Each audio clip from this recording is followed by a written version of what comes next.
2 y 3. No os conforméis a este siglo, sino transformaos por medio de la renovación de nuestro entendimiento, para que comprobéis cuál sea la buena voluntad de Dios, agradable y perfecta. Señor Jesús, aquí estamos delante de tu presencia. Te pedimos que nos hables de manera especial. Por favor, usa mis labios para hablar, Señor, tu palabra con todo el corazón, con toda sencillez, Señor. Permite que tu presencia se mueva de manera especial en el corazón de nuestros hermanos y que podamos salir hoy, Señor, con un conocimiento más amplio y llevando, Señor Jesús, en obediencia esta palabra. Aleluya, en el nombre de Jesús. Amén y amén. ¿Pueden sentarse, por favor, mis hermanos? Gloria a Dios. Bueno, esta carta, que es carta escrita por el apóstol Pablo, amén, es una carta que en este capítulo nos viene a hablar en todo su contexto de algo que es muy saludable, y son los deberes. Eso es, así se le dio como un título a este capítulo, ¿verdad? Y el apóstol en todo su contenido nos comienza a mencionar deberes de los cristianos. Amén. ¿A cuánto nos gusta saber los deberes? ¿Y a cuánto nos gusta hacer los deberes? ¿Verdad? El que no hace los deberes no tiene buena calificación. En el colegio había que hacer deberes, y si no se llevaban, había una calificación baja o nula. Pero en el colegio aún éramos desconocedores de Dios muchas veces, porque muchos todavía no crecimos en un hogar cristiano y desconocíamos esto de la obediencia. Para hacer los deberes hay que ser ¿qué? Obediente. Amén, hay que ser obediente. O sea que para uno poder comprender lo que Dios nos pide y nos exige, primeramente hay que ser obediente, ¿verdad? Dios no nos manda, hermanos, a entenderlo. Dios no nos manda a entenderlo, no lo vamos a entender nunca, porque nuestra mente finita está limitada. Nosotros tenemos una capacidad que sí, somos inteligentes, ¿verdad? Pero en lo nuestro, pero en lo de Dios no. En las cosas de Dios tenemos unas limitaciones. Estamos condicionados. Pero Dios sí nos da la capacidad de comprender y entender sus propósitos. El que entendió y comprendió el propósito de Dios se encauzó en él y va ahí. Pero el que nunca lo entendió y lo comprendió está afuera. ¿Por qué está afuera? Porque nunca lo entendió. Este camino no es para gente miedosa, es para valientes. No para inteligentes, sino para valientes. El valiente que asume seguir a Cristo por encima de lo que sea. Y cuando nos introdujimos en esta vida, la vida cristiana, la palabra cristiano en el contexto actual de la humanidad, para muchos significa un ser humano, y para otros el que cree así crea en cualquier cosa, es cristiano. Pero cristiano es una palabra que define a Cristo, o es lo que procura definirlo de alguna manera, porque el nombre antiguamente, ya lo aprendimos, se relacionaba mucho con la forma de ser de la persona, con la labor que ejercía. Entonces, si decían, por ejemplo, como les enseñé la otra vez, Jacob, pues se iban a ese pasado y decían, uy, usurpador, ¿verdad? Esa era la foto de Jacob, un usurpador, uno que engañó a su hermano. Pero cuando uno dice Jesucristo, la foto es muy bonita, limpia, una imagen limpia. Amén. No le tienen que aplicar desvanecimiento para borrar cosas, no. Se la toman y tal cual es, ese es el Señor. Entonces imagínense decir que yo soy cristiano. Tiene que ser una foto que limpia, porque la de él es limpia. Para eso yo necesito entender que hay unos deberes y hay que ejecutarlos y hay que hacerlos. No decidimos seguir al Señor para seguir siendo los mismos. No decidimos entregar nuestra vida a Jesucristo para pensar igual, para caminar igual, para vivir igual. Nos entregamos porque decidimos darle nuestra vida a otro ser, porque nuestra vida estaba ofrendada para el mundo y para el pecado, para Satanás. Y las cosas de Satanás hacíamos, las obras del enemigo hacíamos. Y el día que nos invitaron a una iglesia, aunque muchos no fueron con la mentalidad de cambiar su estilo de vida, sino por una simple invitación, pero como la palabra tiene ese elemento que atrae, ese elemento que enamora, ese elemento que seduce, no nos esperábamos que nos íbamos a encontrar con eso. Nos esperamos más bien que nos íbamos a encontrar con exigencias. Nos esperamos más bien que nos íbamos a encontrar con obligaciones, con normas. Y algunos hasta se esperaron que les iban a pedir dinero porque les había dicho alguien que tuvo mala experiencia, que la iglesia solo piden plata o euros.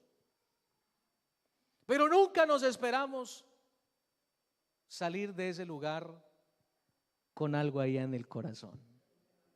¿Quién se esperó eso alguna vez? Ninguno. Mi papá me contaba, hoy estoy recordando mucho a mi papá, y mi papá me decía, me contaba sus anécdotas, muchas anécdotas, pero una vez él me contaba una, porque él trabajaba en las artesanías. Los que son latinos, latinoamericanos, porque me han dicho que latinos, eso de que los latinos somos nosotros porque somos de Sudamérica o Centroamérica, pero que no, que el latino, hasta el italiano era latino. Una vez me dijeron eso, yo no lo entendí muy bien, pero digamos los latinoamericanos, ellos de por sí tienen una forma de ser muy, muy distinta al europeo. Pero resulta que mi papá me contaba que allá en esto que él ejercía de las artesanías, que es lo que le llaman aquí el rastrillo, donde ponen casetas y venden todo tipo de cosas, hasta frutas, comidas, ropa, calzado.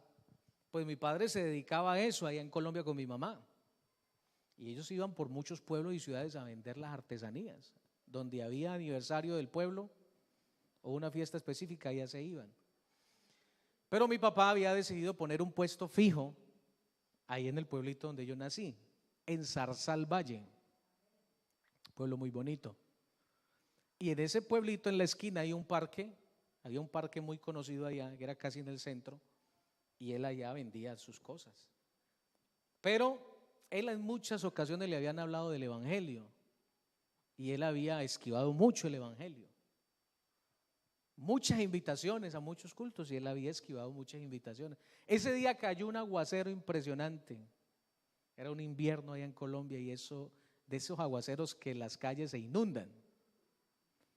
Y mi papá estaba sacando el agua del puesto, del localcito. Y pasó un muy amigo de él y le dijo, un muy amigo de él, no le dijo él, entró el amigo al negocio a saludar a mi papá, pero a la vez pasó un hermano en una bicicleta, un hermano de la Iglesia Pentecostal Unida de Colombia, ahí en Zarzal, en la bicicleta.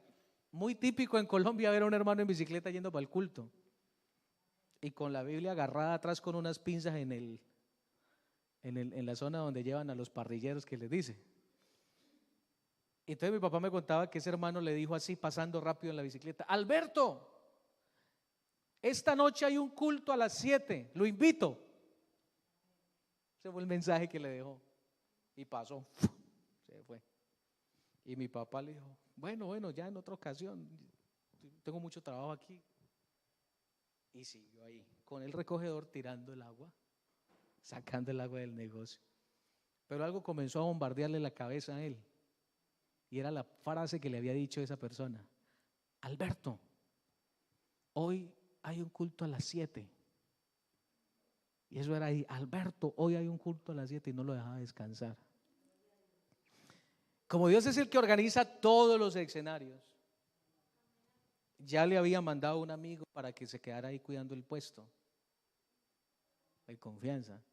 Y mi papá le dijo: vea, hágame un favor, yo no me acuerdo el nombre del amigo, quédese acá un ratico que yo me voy a ir para allá. Es que me invitaron, voy a ir un momentico. Se fue, llegó allá, había iniciado el culto. Raro no es que cuando una persona nunca ha llegado a una iglesia o por lo que sea, nunca se hace adelante, ni en la mitad. Y si pasa de la puerta es un milagro. Pues allá como en Colombia la iglesia es sobre el asfalto, pues la puerta grande, allá se ve quién entra y quién sale. Aquí, vea, usted tiene que subir la escalera y yo hasta que no lo vea aquí no me doy cuenta quién vino. Puede estar allá parado alguien en esa puerta y yo no sé. Pero allá se veía todo muy bien. Y él se quedó, dice que allá. Se puso a escuchar la predicación. Él iría con muchos pensamientos, muchas cosas, como cualquiera de los que hemos llegado por primera vez a una iglesia. Pero allá paradito escuchó, y cuando terminó el predicador hizo la invitación, dice que de allá no lo pudo sostener algo y le tocó desde atrás, cruzando todas esas filas. Una de la derecha o la izquierda, yo no sé, pero pasó por toda fila, allá cayó de rodillas y allá se entregó al Señor. ¿Qué hizo que ese hombre pasara hasta allá? ¿Y qué diferencia hay del que está adentro y que el que estaba afuera pasó y seguramente el que estaba adentro no? Lo tuvo que seducir algo que nunca en la vida lo había seducido. Porque para que un hombre se doblegue delante de la presencia de Dios, eso no es trabajo fácil para uno, y menos aquí en el contexto donde estamos, en Europa. Ganarse un alma no es fácil. Si en la fiesta hacen cielo por un pecador que se arrepiente, nosotros también la hacemos aquí cuando uno se arrepiente, porque no es fácil. Allá en Colombia predican en una plaza y se arrepienten 20. Pero aquí usted para predicarle a uno. Pero ese uno que estaba allá, que era mi papá, la palabra lo conmovió. Profundizó de tal manera que lo llevó a tomar una decisión en Dios. ¿Por qué les digo esto, hermanos? Porque Dios es el que hace la obra. Y tal vez usted vino por primera vez, ha venido 2, 3, 4 veces. Pero Dios enamora. Y si usted vino una vez y ha venido la segunda, es porque a usted algo le ha quedado sembrado en el corazón. Y eso que se siembra nunca desaparece. Porque la palabra de Dios es como una semilla que tiene vida en sí misma. Se siembra y comienza a ir dando un fruto allá. Los efectos de la medicación. Usted se la toma y dice: ¿a qué hora va a hacer efecto esto? ¡Qué dolor! ¿Cuántos no le ha pasado? Usted ya quiere que la ibuprofeno de una. Pero eso usted dice: ¿y a qué hora? Y se busca hasta en Google. ¿Cuánto tarda en hacer efecto? Le digo, ¿quién no ha buscado en Google? Yo he buscado. Y los médicos le dicen a uno que a las 20 o media hora, y uno sigue buscando, porque uno quiere acelerar todo. Y allá le inyectaron esa semillita, palabra de Dios. Y usted, como si no hubiera efecto alguno, dice, eso no hace nada, es un culto más, eso no, una recochita allá. Sí, como en todo lugar la gente canta, aplaude y una cosa y la otra, y hasta gente llora. Pues yo también he llorado y la gente ve eso con normalidad. Pero el próximo domingo volvió. ¿Y qué lo trajo? ¿Ah? ¿Qué cree usted que lo trajo? ¿Usted cree que la gente viene por uno? Las discotecas no están llenas de gente, los cines, los centros comerciales, espectáculos no los hay en las avenidas principales. Y vuelven aquí. Y ya no vuelve un domingo, y no que 3 domingos. Y ya es un asistente, y ya es un simpatizante. Y aunque se va un mes y no vuelve, los simpatizantes, ¿no? Pero vuelve. La semillita. Y esa semillita comienza a desarrollarse de tal manera que lleva a la persona a conocer quién es Dios de verdad y su propósito. Y cuando conoce quién es Dios y su propósito, da pasos que todos ustedes y yo hemos dado alguna vez. Como hablábamos con los hermanos de la doctrina hoy, se arrepienten, se convierten, se bautizan en el nombre de Jesús y son nuestros hermanos en la fe. Porque uno no es hijo de Dios hasta que uno no se bautiza. Amén. Hasta que una persona no se bautiza no es hija de Dios. Creación de Dios es, pero hijo no, porque todavía no ama al Padre como debe amarlo. Todavía no ha pactado con el papá como debe pactar. Se adhiere a la familia de Dios por medio del bautismo en el nombre de Jesús, porque ya tiene un nombre invocado sobre él de la familia de Dios. Entonces, como hermano, vienen unos deberes. Y a veces nos pasa que podemos llevar 10, 15 años y todavía no sabemos los deberes. Y es bueno saber los deberes. Y el apóstol Pablo dice en el verso 1 de la carta a los Corintios, el capítulo 12. Así que, hermanos, y quiero que esta palabra no suene a varones. Es una palabra plural que incluye la mujer y el varón. Amén. Hermanos, os ruego, es un ruego de él. Amén. Capítulo 12, verso 1 de la carta a los Romanos. Os ruego por las misericordias de Dios, que son infinitas. Misericordia de Dios, ¿quién no la ha visto? Amén. Porque Dios, habiendo que haberme muerto yo ya, te ha dado todavía vida. Amén. Eso es misericordia. Te extiende el tiempo. Por la misericordia de Dios, por las misericordias. Él usa la palabra plural porque todos gozamos de las misericordias de Dios, no de una sola. Si alguno aquí levantara la mano y dijera, pastor, solo Dios ha sido conmigo misericordioso una vez en la vida, yo te diría, eres muy mentiroso.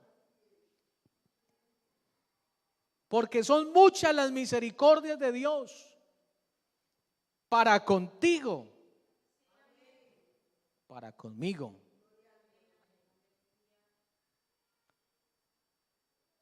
Os ruego por las misericordias de Dios que hagan un esto lo antes posible. Amén. Que se detengan un momento en el camino, que no sigan tal cual van,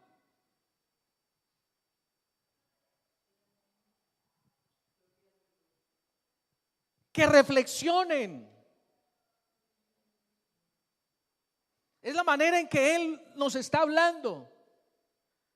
Que estén atentos, que no pasen por alto lo que Dios quiere, lo que Dios dice. Por las misericordias de Dios. Y ahí nos dice la palabra de Dios, que presentéis vuestros cuerpos en sacrificio vivo. Amén. En sacrificio vivo, santo, agradable a Dios. Aleluya. Agradable a Dios. Está hablando de lo que es ser cristiano. Agradable al pastor, a su vecino, a Dios. Tu vecino tiene una forma, es más, hasta tu esposa, tu esposo tiene una forma de evaluarte. Y para él usted es un hombre, para él ella es una mujer consagrada, ¿verdad? Y qué bueno que el esposo piense de su esposa así. Pero realmente es importante qué es lo que Dios piensa. Porque a veces nosotros, por el amor que nos une conyugal, o el amor de un padre a un hijo, es una realidad, hermano, no quiero ofender a nadie, pero a veces estamos cegados. Amén. Estamos cegados y no queremos ver los defectos que puedan haber, espiritualmente hablando, a modo testimonio en nuestros hijos, en nuestra casa, a modo relación con Dios. Entonces no es la opinión de mi papá, de mi mamá, ni de tu esposo, ni de tu esposa. Siéntete feliz que tu esposa te vea así, pero importa es lo que Dios dice. Agradable a Dios. A Dios soy yo el que tengo que agradarlo. Amén. Si un esposo le dice a su esposa que haga algo que ella desagrada a Dios, ¿cuál sería la respuesta de la esposa? ¿Qué cree usted que sería la respuesta de la esposa al esposo que le pide algo que le desagrada a Dios? Pues que a mí me agrada, pero a Dios le desagrada. Como a Dios le desagrada, yo no lo hago. ¿Verdad? ¿Sí o no? Ayúdenme con el amén, porque si no, luego como pensativos. Y si la esposa le pide algo al esposo que no es agradable a los ojos de Dios, ¿qué le diría el esposo? Que no lo hace. Hasta ya nos tiene que llevar Dios a nosotros. Permítame decirlo como familia, hermanos. Amén. A decirle muchas veces a él o a ella o a nuestros hijos que lo que están haciendo no agrada a Dios. Porque aquí venimos es a agradar a Dios y no a los hombres. Venimos es a honrar a Dios, que Él se sienta, amén, orgulloso de nuestra forma de vida. Por eso lo que plantea el gobierno y lo que plantean las corrientes de hoy, que son muchas las corrientes, pero sobre todo la de ideología de género también, es una corriente fuerte en este tiempo. Pero sabe que yo me pregunto, ¿qué están pensando los padres en este tiempo de lo que está pasando con nuestros niños? Y yo quiero pedirle, hermano, que haya en su corazón y en su conciencia, usted se plantee esta pregunta. Usted se está preguntando, valga la redundancia, ¿qué va a hacer de su hijo en unos añitos o de su hija? Él está y ella preparada para enfrentar esta corriente que se ve ahora. Porque tú como papá lo puedes proteger aquí mientras esté chiquito. Amén. Y eso que no es lo suficiente, porque hay cosas que pasan en el colegio que usted no se entera y están sucediendo en él. Porque no hay una evaluación. Aquí, mijo, ¿qué le enseñaron hoy? ¿Qué aprendió? Amén. Pero él va a crecer y va a tener que decidir. Pero si tú lo fundamentas bien, él va a saber decidir. Pero si tú no lo fundamentas y lo dejas, él no va a agradar a Dios. Él va a creer que es más importante la opinión de sus compañeros, la opinión de su profesor, de su director, de sus amigos. Y no va a agradar a Dios. Pero enséñales a agradar a Dios. Porque dice, agradarle a Dios, que es vuestro culto racional. Mi culto con Dios tiene que ser un culto con los pies en la tierra, consciente, con conocimiento. Culto racional es una ceremonia que hacemos un grupo de personas con una finalidad, y es de honrar y glorificar el nombre del Señor, nuestro Dios, la presencia de Dios. Pero un culto racional no es de una persona que la tenemos dopada aquí para que haga cosas. Porque el raciocinio es la capacidad de ¿qué? De pensar, de decidir. Una persona racional. Lo que es irracional es lo que no tiene la capacidad o la manera de decidir. Amén. Pero usted es racional, diga, yo soy racional. ¿Y cómo es su culto para Dios? Con raciocinio. Aquí yo no sé por qué en la iglesia lo ponen a aplaudir a uno. Con raciocinio, usted sabe por qué aplaude. ¿Sabe que hay iglesias que prohíben el aplauso? ¿Sí lo sabía? Sí, iglesias donde usted, eso es pecado aplaudir, porque eso es darle la gloria al hombre, dice. Esa persona no sabe que los aplausos no son para los hombres, sino que son para Dios.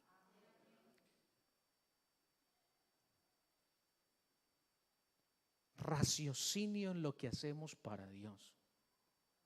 Sé por qué aplaudo, sé por qué canto, sé por qué lloro en un culto, sé por qué debo arrodillarme en el momento en que el Espíritu Santo me toca. Yo sé por qué lo hago. Otros piensan que la gente que se arrodilla adelante se le viene a arrodillar al pastor. Y piensan que estas personas están sometidas a una conducta que impone el hombre. Pero aquí somos racionales.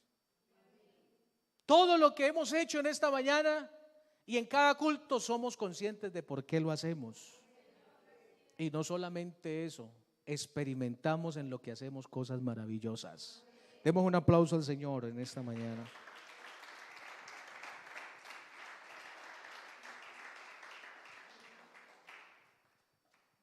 Pero para lograr llegar a esto, a entenderlo y a ejecutarlo, viene el texto número 2, donde es la exhortación del apóstol Pablo y nos dice: no os conforméis a este siglo. Amén. Al pasado, no, a este, a nuestro presente. No os conforméis a este siglo, porque dice: sino transformaos por medio de la renovación de ¿qué? El problema entonces, ¿dónde está? en la mente. En la mente. Renovaos en el entendimiento, en vuestro entendimiento, para que comprendáis cuál sea la buena voluntad de Dios, agradable y perfecta. Llegar a la dimensión de comprender que la voluntad de Dios es agradable y es perfecta. Llegar a esa dimensión tuvo que haber una renovación en mi mente. Cuando una persona llega a Cristo, sí que es verdad que comienza a haber un proceso de lavado. Pero no es el lavado psicológico del hombre. Porque hasta el día de hoy la psicología ha ayudado en algo, pero no le ha cambiado la vida al hombre. Pero esta palabra sí ha transformado la vida del hombre.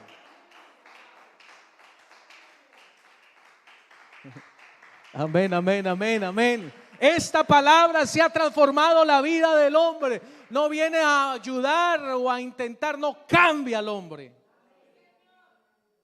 Lo regenera al completo. Lo transforma al completo. Pero hay que tomar una actitud de no conformarnos, hermanos, a este siglo.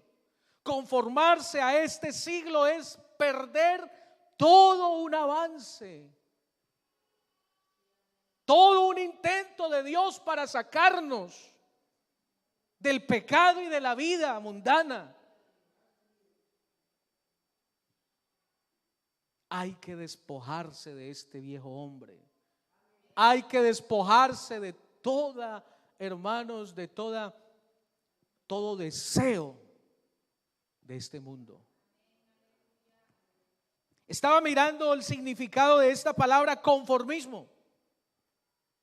Conformismo. Práctica de quien fácilmente se adapta a cualquier circunstancia de carácter público o privado. Escuche bien el significado. Práctica de quien fácilmente se adapta. Con una facilidad se adapta. Todo lo que ofrece el mundo, para el hombre es fácil adaptarse a ello. Hay ancianos que dicen, ay no, yo eso de la tecnología, yo eso casi no lo sé. Póngase y verá lo rapidito que lo aprende. Todo lo de este siglo, eso es facilito de adaptarse cuando usted solo se propone a conocerlo. Amén. Hay personas que no se sacaron la primaria y manejan mejor el computador que uno de bachillerato. Facilito supieron manejar ordenador. Le fue más difícil aprenderlo en el colegio que cuando ya la tecnología comenzó con esa fuerza. Rapidito. Yo recuerdo que mi mamá y mi papá, cuando salieron los teléfonos, los celulares estos que eran de botoncitos, les costaba un poquito, y cuando empezaron ahí saliendo medio con una tecnología mayor, que ya integraron una camarita ahí medio blanco y negro casi, ¿sí se acuerdan? Y ya medio camarita, y rapidito, el que no sabía, sabía más que nadie. Lo que ofrece este siglo es fácil de adaptarse. Es fácil aprender a mentir. No necesita aprender a mentir, eso rapidito miente. Es fácil engañar. Es fácil incumplir. Es fácil decepcionar. Es fácil engañar. Solo una llamadita. Solo un chat, un mensajito por WhatsApp. Solo un mensajito de esos, ¿cómo se llama? Spam, que llegan por el Messenger, con propuestas obscenas. Fácil de adaptar. Y como es tan fácil de adaptar en este siglo todo lo que pasa, a eso el apóstol nos dice que no nos conformemos. que no accedamos con facilidad a ello. Amén. El diccionario hispanoamericano de la misión dice que es el empeño puesto en mantener un patrón de conducta fijado por un grupo. No es la realidad. Hay un grupito que dice así y todo el mundo dice que sí. Conformismo. Yo me conformo con la opinión de ellos, tengan o no tengan razón. Conformismo es una actitud de no escudriñar, es una actitud de no examinar, es una actitud de darle igual, de dejarse más bien conducir antes que conducir a otros. Conformismo es dejar de luchar. Es la imitación voluntaria de los modos de actuar prevalecientes y se distingue de la rivalidad y de otras frases agresivas de la emulación por el hecho de que es comparativamente pasivo. Tiende a permitir que el individuo armonice con el grupo en lugar de sobresalir. O sea, yo soy de ustedes. Amén. Sueno como ustedes. Armonía. ¿Está entendiendo? Armonía. Que sonemos igual. Piensen como piensen. Vivan, actúen como vivan. Hagan lo que hagan. Practiquen lo que practiquen. Amén. Eso es una armonía. Y por eso cuando al hijo usted lo corrige porque está en un grupo así, él no nota que esté haciendo nada malo, porque él dice, es que todo suena armonioso acá con ellos, yo no veo nada raro. Pero no os conforméis a este siglo,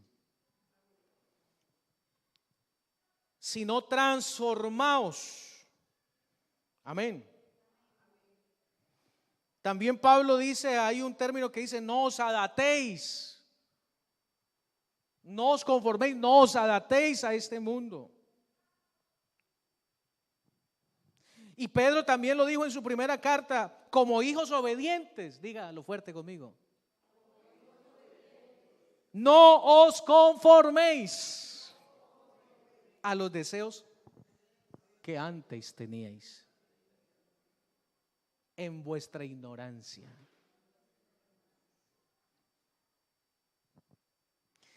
En el libro de Éxodo se hace uso de esta expresión, no seguirás a la multitud para hacer el mal. ¿Habla de qué? De no conformarse y de no adaptarse. Ni testificarás en un pleito inclinándote a la multitud para pervertir la justicia.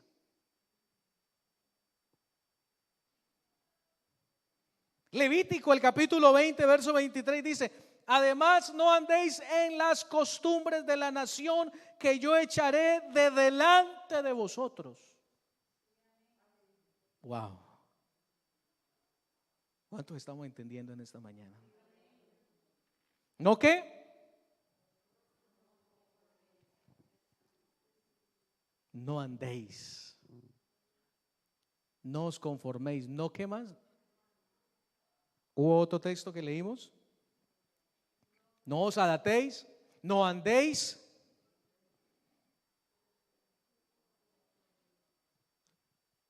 No andéis, dice, en las costumbres de la nación que yo echaré delante de vosotros. Dios lo saca eso.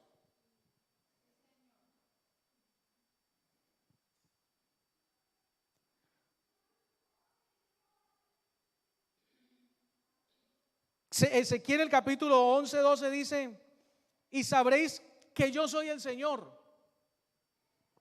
Entonces dice, ¿por qué? ¿Por qué sabréis que yo soy el Señor?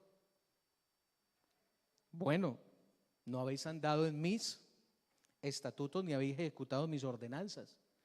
sino que habéis obrado conforme a las costumbres de las naciones que os rodean. Ve, hermano, en todo el contexto bíblico, en todo el contexto de la palabra, Dios nos manda a tener cuidado con las prácticas de este mundo. Amén. Prácticas de este mundo no van con Dios. Amén. No van con Dios.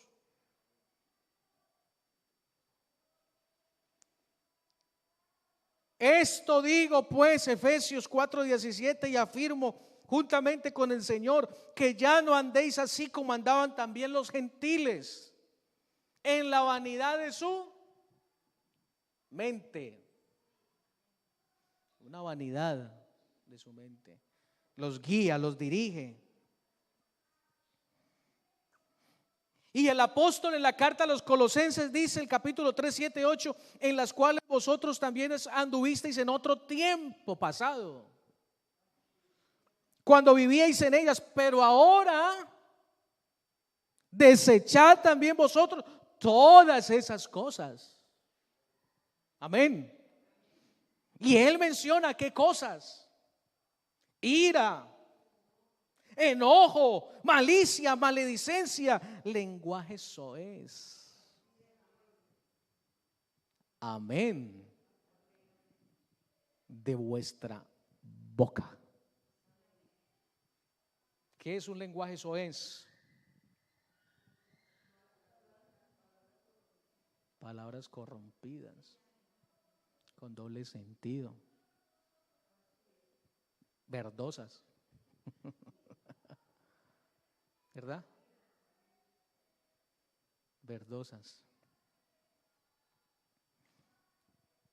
Creo, hermanos, que cuando uno entiende esto, entonces uno no quiere caer en el conformismo de este siglo, porque mancha la vestidura que Dios ha puesto en nosotros.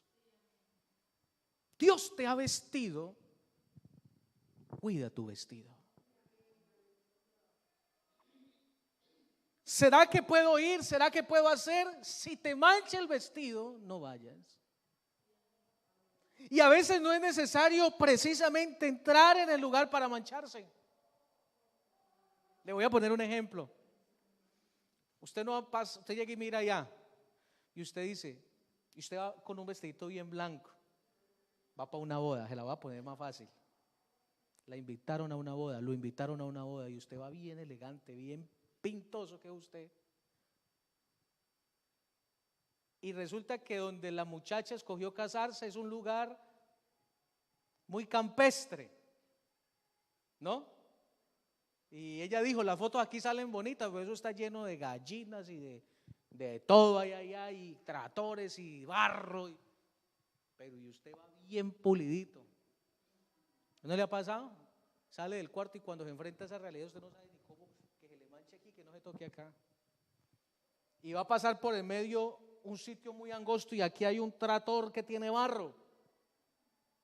Y encima en este lado hay una pared llena también de barro y con telarañas y de todo. ¿Cómo pasa usted? ¿Usted no se quiere manchar, sí o no? ¿Usted quiere llegar con ese vestido bien blanco a la boda?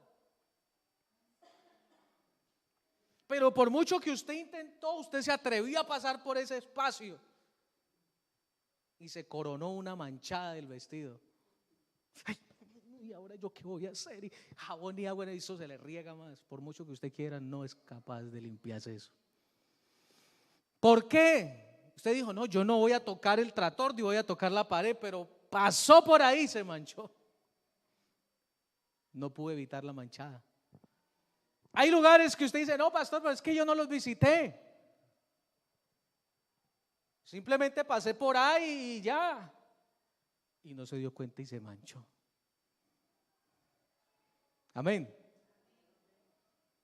Hermano, entonces ahí viene la respuesta. ¿Qué es bueno, qué es malo? Todo lo que me manche es malo. Amén. Todo lo que yo exponga, el vestido que Dios ha puesto en mí, malo. Me mancha. Entonces, ¿qué tengo que hacer yo para no mancharme? Cuidar el vestido.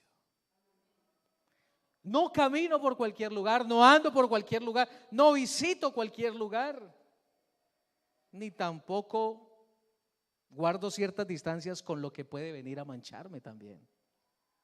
Porque a veces usted no lo busca, pero lo buscan para mancharlo. Amén o no. A veces buscan para mancharlo. Venga, hermanita Isabel, y con un carboncito, venga. Ay, no. Usted no me va a manchar. Esto no es cualquier cosa. Amén. Es más, le voy a decir algo, este vestido ni yo me lo gané. Aleluya. Ni me lo gané yo. Me lo regalaron. Me lo pusieron. No lo merecía. Y el que fue y lo preparó y lo compró, sí tuvo que meterse muy hondo para sacar esto sin una mancha, ponérmelo a mí y que yo hoy goce de tal perfección de la obra de Dios en mi vida. ¿Cómo lo voy a exponer? ¿Cómo me voy a conformar? ¿Cómo voy a dejar de luchar por conservar mi integridad con Dios? Y no deja que nadie perturbe ni le haga perder esa gracia que Dios ha derramado sobre usted. Todo consiste en cómo vemos, cómo pensamos. ¿Cómo ve usted la vida cristiana? ¿Cómo ve usted su relación con Dios? ¿Cómo ve usted lo que Dios le plantea? ¿Qué piensa de ello? No en lo que piensa el predicador, no en lo que piensa la iglesia. Hay personas que en algún momento, de pronto aquí alguien testifica una experiencia personal y se puede llegar a sentir como que se está tratando como de buscar una forma de adaptarle una nueva vestimenta, puede ser. Que alguien lo llegue a notar y verlo así porque es nuevo, pero no es eso. Amén. Cuando Dios renueva la mente, el entendimiento de alguien, entonces se comprende. Y eso es lo que dice el escritor, que no nos conformemos tanto a este siglo, sino que procuremos ser transformados, renovados en nuestra mente, porque todos los días necesitamos comprender lo que Dios nos enseña en su palabra, lo que Dios nos dice, lo que Dios nos exige, para no, hermanos, resistirnos a Dios, sino más bien en obediencia ceder a la obra de Dios. Hay personas aquí en esta mañana que se han ido resistiendo mucho tiempo al llamado de Dios, a la obra de Dios, a la invitación a la salvación, a la invitación a la consagración, a la invitación a la santidad, a la invitación a la perfección. Y resistiéndose y no entiende el porqué de muchas cosas. Ay, hermanos, pero si usted deja que hoy el Señor renueve por la palabra su mente, y usted deja que la palabra de Dios comience a actuar en su mente aquí